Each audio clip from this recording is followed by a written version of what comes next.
والصلاة والسلام على أشرف الأنبياء وسيد المرسلين وعلى آله وصحبه أجمعين، أما بعد. فأعوذ بالله من الشيطان الرجيم. بسم الله الرحمن الرحيم. وقضى ربك ألا تعبدوا إلا إياه وبالوالدين إحسانا. محترم بزرگوں اور دوستوں اور میرے پیارے عزیز ساتھیوں، اللہ تبارک و تعالیٰ کا بہت بڑا احسان ہے کہ اللہ تبارک و تعالیٰ نے ہم لوگوں کو ایسی بابرکت مجلس میں بیٹھنے کی توفیق دی، اور میں اپنے آپ کو بہت ہی خوش نصیب سمجھتا ہوں کہ آپ جیسے معززین محترم حضرات کے بیچ مجھے نقشائی کا موقع ملا. اللہ تعالیٰ سے دعا فرمائیے کہ اللہ تعالیٰ مجھے حق بات کہنے کی توفیق عطا فرمائے. آمین.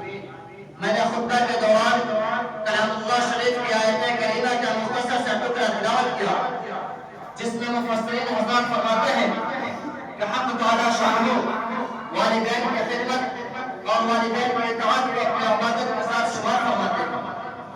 اسی طرح ایک دوسری جگہ ارشاد ہے انشکر لی ولوالدیک، کہ میرا شکریہ کے ساتھ ساتھ اپنے والدین کا بھی شکریہ ادا کرو. چونکہ اس کا مالک اور اصل خالق تو اللہ رب العزت ہے، لیکن مالک کا مجازی والدین مجھے گوار ہے، کیونکہ اللہ رب العزت نے انہی والدین کے ذریعے ہم لوگوں کو دنیا میں پیدا کیا، پھر انہی والدین کے ذریعے ہم لوگوں نے پرورش پائی. یہی نہیں بلکہ والدہ محترمہ کو ہماری پیدائش کے وقت درد ذہن اس قدر کر پایا کہ اس وقت روح فنا ہو جانے کا اندیشہ بھی ہوتا ہے اور آنکھوں سے آنسو جاری ہوتے ہیں، پھر بھی تمام تر مصیبتوں کو بخوشی جھیل کر اب اس سے محبت کو کر دی اور اپنے مبارک خون کا دودھ بنا کر پلایا. آج افسوس ان اولاد پر ہے کہ زیادہ وقت گزر بھی نہیں پاتا کہ اولاد اپنے والدین کے تمام نقصانات کو بھول جاتے ہیں. یہی نہیں بلکہ نہ ہر اولاد کو اپنے والدین کے اوپر ڈنڈا بھی اٹھا لیتے ہیں. استغفر اللہ استغفر اللہ. یاد رکھو نوجوانوں، ایسے اولاد پر اللہ کی لعنت برستی ہے.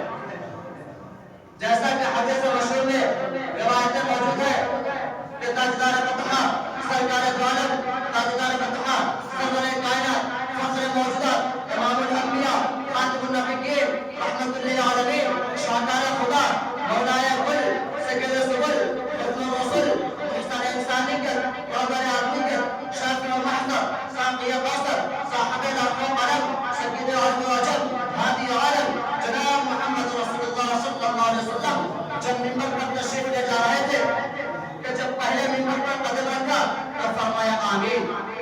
اسی طرح دوسرا منبر پر قدم رکھا تو فرمایا آمین. اسی طرح تیسرا منبر پر قدم رکھا تو فرمایا آمین.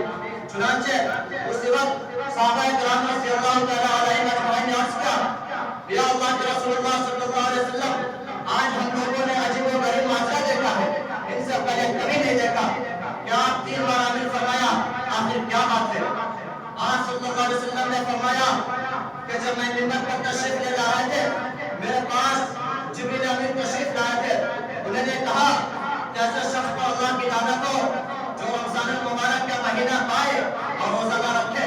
تو ہم نے کہا آمین. اسی طرح دوسری مرتبہ کہا کہ جہاں آپ صلی اللہ علیہ وسلم کا نام آئے اور اس پر درود نہ بھیجے تو ہم نے کہا آمین. اسی طرح تیسری دفعہ فرمایا کہ ایسے شخص پر اللہ کی لعنت ہو جو اپنے والدین کو پائے لیکن ان کی خدمت نہ کرے. تو ہم نے کہا آمین. خود سوچئے یہ بددعا ہے سید الملائکہ کی اور آمین ہے سید الانبیاء کی، یہ بددعا کیسے ہو سکتی ہے؟ یقین ہے کہ بارگاہ الہی میں قابل قبول ہے. اسی طرح کے اب واقعہ یاد آیا کہ ایک شخص رسول اللہ صلی اللہ علیہ وسلم کے پاس تشریف لے جا رہے تھے اور آپ صلی اللہ علیہ وسلم سے شکایت کی یا اللہ کے رسول اللہ صلی اللہ علیہ وسلم میرا باپ نے میرا سارا مال و دولت چھین لیا. اس کے بعد آپ صلی اللہ علیہ وسلم نے حکم دیا کہ جاؤ اور اپنے والدین کو بلا کر لاؤ.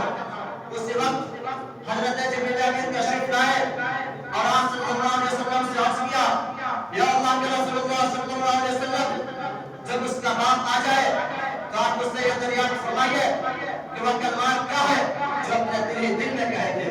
وہ شخص اپنے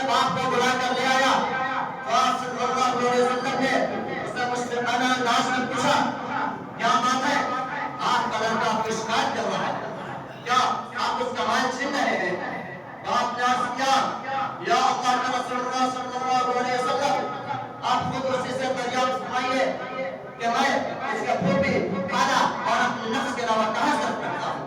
اتنا سن کر آپ صلی اللہ علیہ وسلم نے فرمایا کہ دیکھیں حقیقت جس پر تو نے بوانے